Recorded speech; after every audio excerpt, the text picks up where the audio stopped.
स्वामी विवेकानंद जी ने कहा था, गर्व से कहो हम हिंदू हैं। लेकिन हम कितने दिन ये कह पाएंगे कि हां हम हिंदू हैं?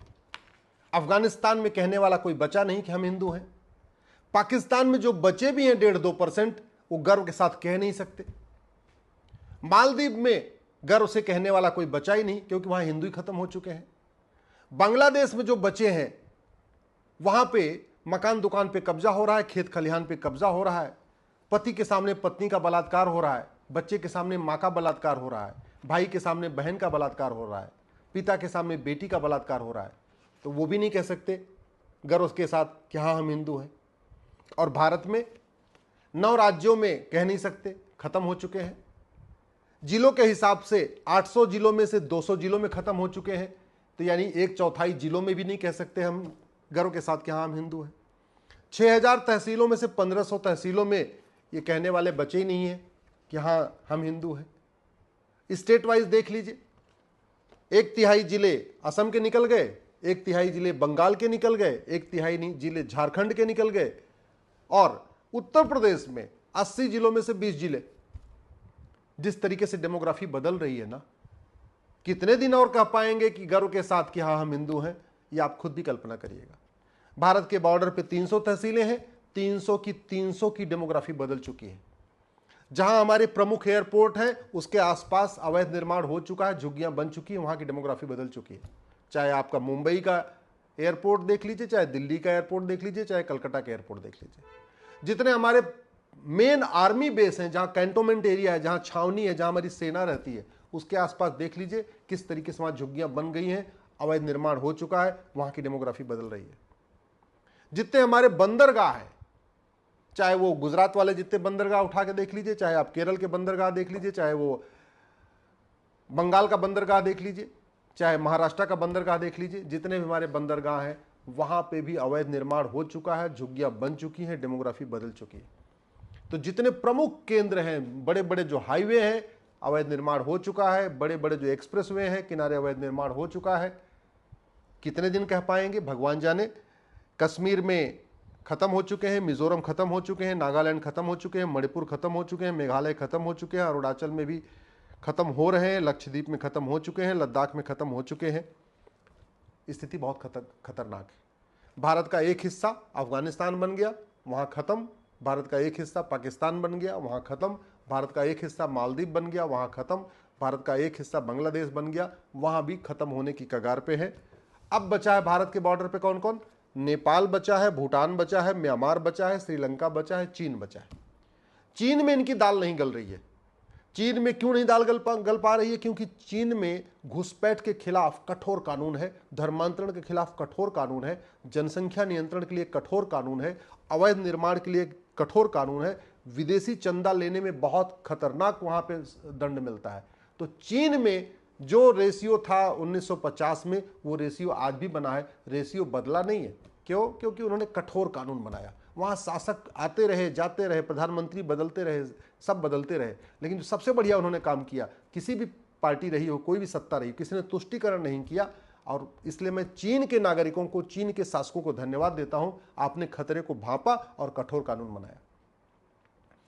लंका की डेमोग्राफी बहुत तेजी के साथ बदल रही है, नेपाल की डेमोग्राफी बहुत तेजी के साथ बदल रही है, भूटान की डेमोग्राफी बहुत तेजी के साथ बदल रही थी, म्यांमार की भी बहुत तेजी के साथ बदल रही है, लेकिन वहां पे फिर भी थोड़ा मारकाट हुई है, वहां पे लोग खुद ही सड़क पे निकले हैं। तो उसके बाद वहां पे रोहिंग्या वहां से भाग भाग के भारत आ चुके हैं।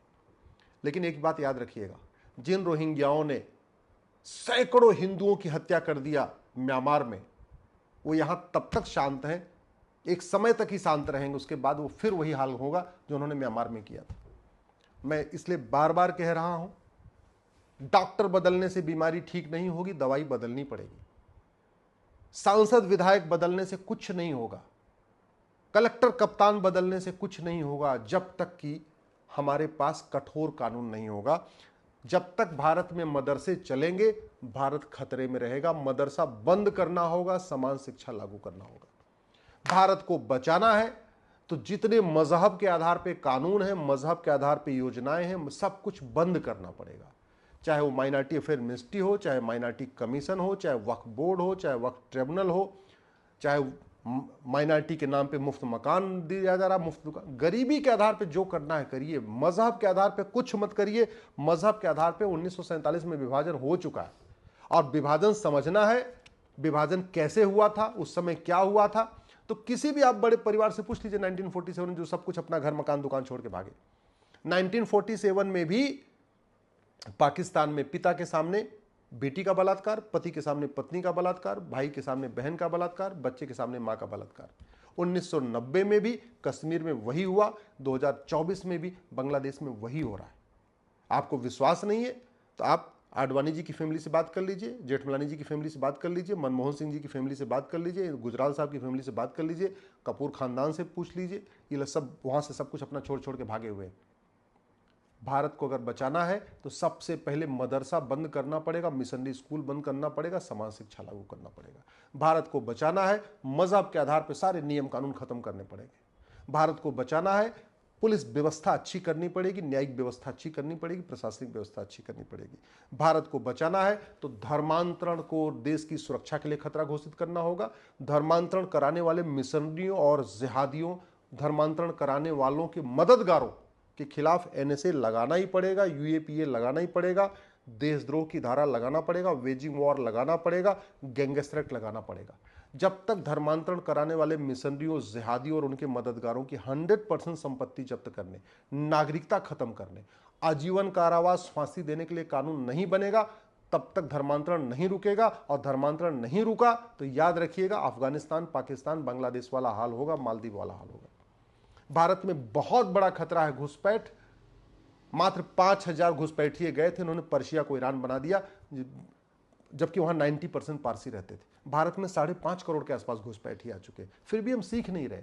पता नहीं हम चीन से क्यों नहीं, चीन को हम अपना दुश्मन क्यों मान के बैठे हुए। सच्चाई तो यह, चीन से बहुत कुछ सीखने की जरूरत है। घुसपैठ कैसे रुकती है, धर्मांतरण कैसे रुकता है, जनसंख्या विस्फोट कैसे रुकता है, अवैध निर्माण कैसे रुकता है, ड्रग स्मगलिंग कैसे रुकती है, ये सब हमें चीन से सीखना चाहिए, उनके कानूनों को देखना चाहिए।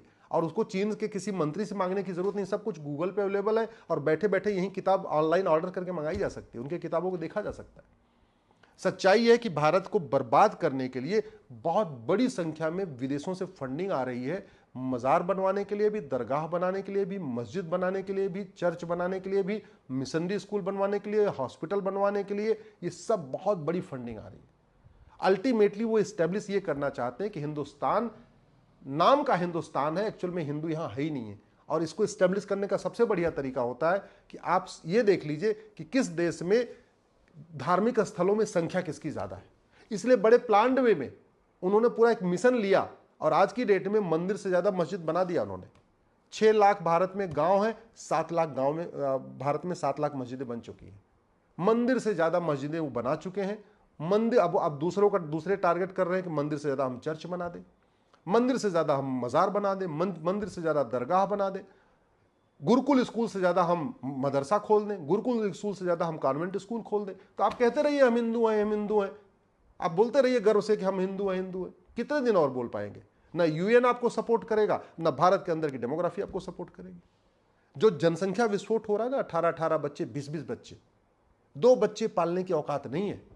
सब कुछ मुफ्त में ले रहे हैं, मुफ्त में राशन लेते हैं, मुफ्त में अनाज लेते हैं, किसान सम्मान निधि लेते हैं, मुफ्त में वजीफा ले रहे हैं, सब कुछ ले रहे हैं, फिर भी 20-20 बच्चे। क्यों?